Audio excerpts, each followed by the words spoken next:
আমাদের সবার গুনার পোশাকে আল্লাহ তোমার করুণার সাগরে আল্লাহ তোমায়া আল্লাহ মাওলা আমাদের বাপকে নিশ্চিন্ত করে দাও মাওলা, মাফ করে দাও মাওলা, কবুল করো মাওলা, মাওলা কবুল করো মাওলা। اللهم اهدنا ولا تنصرنا واكرمنا ولا تهنا واعطنا ولا تحرمنا واعطنا ولا تنصر علينا وارضنا وارضنا وارضنا وارضنا. اللهم احسن عاقبتنا في الامور كلها واجرنا من خزي الدنيا وعذاب الاخره واجرنا من خزي الدنيا وعذاب الاخره. جزا الله عنا محمدا ما هو اهله. الحمد لله رب العالمين.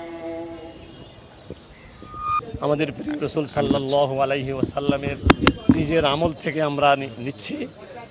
মিশকাত শরীফ সহ বুখারী শরীফ এবং অন্যান্য হাদিস গ্রন্থে এ সম্পর্কে স্বতন্ত্র পরিচ্ছেদ রয়েছে, স্বতন্ত্র পরিচ্ছেদ যে আল্লাহর রাসূল এইভাবে অনাবৃষ্টির সময়ে ইস্তিসকার নামাজ পড়েছেন, তারপরে বয়ান করেছেন, খুতবা দিয়েছেন, তারপরে ওই চাদর পরিবর্তন করে উল্টে দেয় সেটাও করেছেন। এটাকে বলে তাহবিলে রিদা, তাহবিলে রিদা করেছেন। তো বৃষ্টি হয়েছে এবং পরবর্তী রাসূল পরবর্তী সাহাবায়ে কেরামের যুগ থেকে নিয়ে পর্যন্ত সর্বযুগে অনাবৃষ্টির সময়ে এভাবে ইস্তিসকার নামাজ পড়ার যে প্রচলন, এই সুন্নাত অব্যাহত আছে।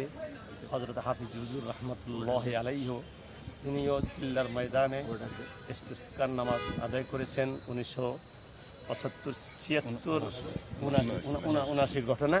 তো আমি স্বয়ং নিজে ছিলাম, আল্লাহ পাক তৌফিক দিয়েছেন। আমরা তখন জামিয়া কোরআনের ছাত্র, আমরা চিঠি বিলি করেছি। আমাদের দায়িত্ব ছিল আমাদের ক্লাসের, আমরা জিন্দেরা ওই নদীর ওই পাড়ে কালীগঞ্জে আমরা চিঠি বিলি করেছি মানুষ আসার জন্যে। তারপর কিল্লার মাঠের ভিতরে তখন এই রোড আর বাগান ছিল না, আমরা চুনা দিয়ে কাতার করেছিলাম। হাফিজ হুজুর নামাজ পড়িয়েছিলেন। ওদিন বিকালেই বৃষ্টি হয়েছে, ওদিন বিকালেই, মানে একটু পরেই বৃষ্টি, মুষলধারে বৃষ্টি। তো এর ফলশ্রুতি ফলাফল দেখা যায়। এখন আমাদের অবস্থার পরিপ্রেক্ষিতে অনেক সময় দেখা যাবে বৃষ্টি হয় নাই বা দেরিতে হয়েছে, এটা একেবারেই খারাপ কিছু না। আল্লাহ পাক দিবেন, কখন দিবেন আল্লাহ পাক চান। বিপদ দিয়ে আল্লাহ পাক বান্দাকে বিপদ দিয়ে চান যে আমার এমনি তো আসবে না, তো বিপদ দিয়েই তখন আসবে আমার কাছে, চোখের পানি ফেলবে, আল্লাহ পাক সেটা চান। বান্দার চোখের পানি যখন পড়ে আল্লাহর আরশ কাঁপতে থাকে, এটা তো এক হাদিসে এসেছে।